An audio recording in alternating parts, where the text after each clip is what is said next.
Okay, let's talk about motivation and positive attitude. So, when we look at this content, we need to talk about some of the concepts like what is motivation, the types of motivation, how does it link with goal setting, causes and problems, and then increase of motivation and how to develop a positive frame of mind, a positive attitude. Okay, so I would like to summarize this whole content like this. So let's start. Welcome to success. Then the secret to success is actually controlling your motivation because motivation is linked to performance. The more motivated you are, the higher your performance is going to be. New activities, novelty usually brings our own bag of motivation with it. But if we have too many new things, we become overwhelmed. And that's a big problem we have with social media. And then we move on to motivation. The definition of motivation is a desire to put forth effort, the desire you want for something that's pushing you.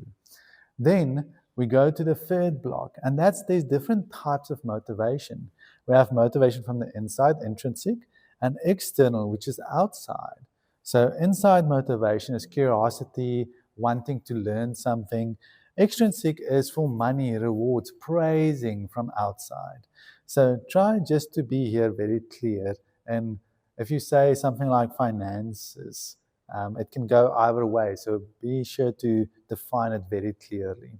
Then, or maybe not saying finances because usually it's external. But if you come out of a background of poverty and you don't want to be stuck in poverty again, it's close to external unless you can explain it as how can it be internal.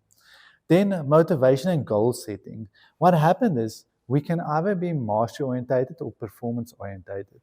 Mastery orientated is you just want to learn this new skill. Performance is you don't want to seem incompetent in front of other people. So mastery orientation, they usually set learning goals. They want to learn something out of this. Performance orientation, they don't want to ask questions because they're scared of looking incompetent. So they stay away from risky behavior in class, like volunteering, asking questions. But mastery-oriented students, that's usually the students that want to push forward. They want to get something out of this. And not in the bad sense. But we used to have mastery orientation around grade 4, and then somewhere we lost it. Before grade 4, we really thought, you know what, we can get 100% in these tests, which is the mastery oriented. Of course you can. If you understand the content, of course you can. But since then, we got stuck at saying, but I'm a 70% or a 60%, and we lowered the bar constantly. Then Maslow said there's a hierarchy of needs.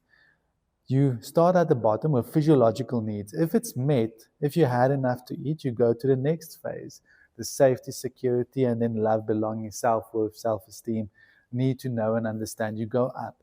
This is a good theory. There's a lot of sense in this, but it's not the whole picture. Some people that are struggling are able to achieve great things, even knowing they haven't eaten that often. They don't feel safe or secure. So this is a good theory. We shouldn't throw it away, but it's not the whole picture. Okay.